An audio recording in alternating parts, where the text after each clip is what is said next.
sawa? Na wengine hawajafika? Hata kuna penye nilikuwa nimeenda kufundisha. So acha tuendelee na hii tuition. Unajua sasa bila amekataa.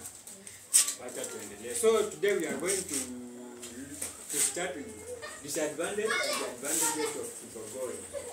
Kwanza mnajua kibogoyo ni nani? Hapana. Kibogoyo ni ule mtu mwenye hana meno kwa mdomo.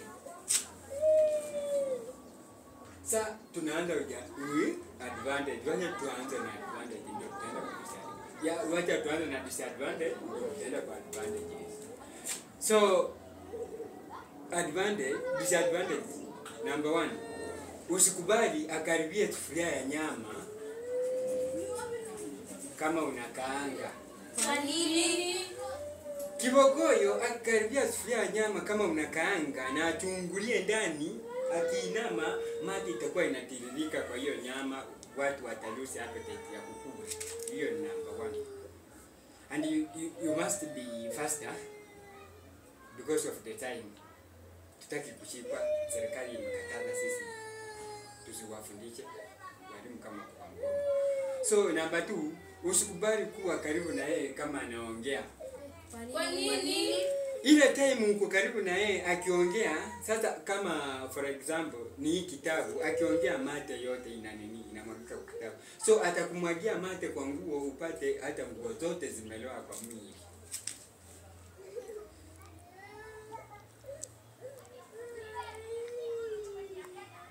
Number 3,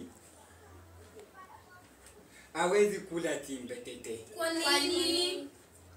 Kwa sababu timbetete na matu mwamu kama kananya lokumene na tawe, hawezi akatafuna hiyo mahindi, ye atakuwa tu analamba ile chumvi yenye umekaangia kwa sufuria na anatema mahindi yenyewe. Sasa chumvi sila mu asia muno.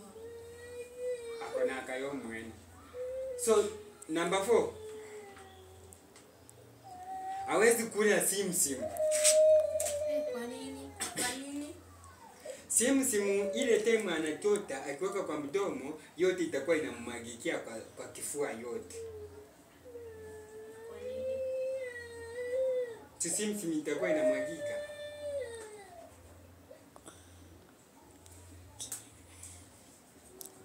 Number 5. Wale vijana wenye wanatembea kwa town wakitembeza, haya hapa ni chai na maandazi choma. Chai na maandazi choma. Akikwambia tafadhali niuzie na umkaribie pale karibu, usikubali asongee ndoo ya maandazi. Kwa nini? Akisongea ndoo ya maandazi kuangalia au kutoa ndani mate yote kwa ndoo. Dafu niambie utauzia nani yenye ameweka ndani mate.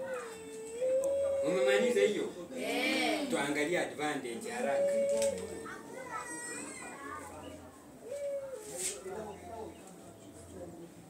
Kibogoyo akikutembelea usimpikie nyama choma.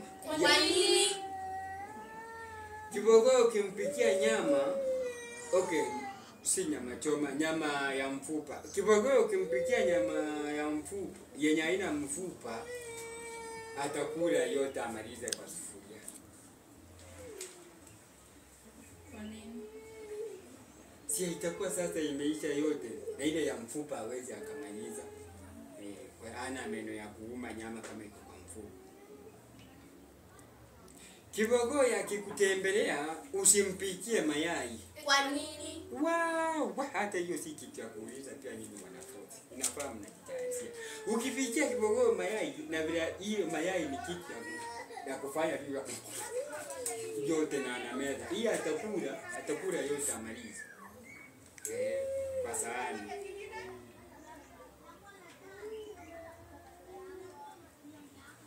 Kibogoyo akikutembelea usimpikie nyama ya maini. Kwa nini? Ukijaribu kupikia kibogoyo nyama ya maini, sasa ndio utakuwa umemuita kwako. Hatakuwa anatoka. Kila time atakuwa tu anakuja hapa. So because of the time, nataka kwenda kufundisha mahali pengine tena. Watatufungia hapo, tutaendelea. Kulaka na mkamba. Iko mwalimu. Sawa. Sawa, tukutane tena. Sawa.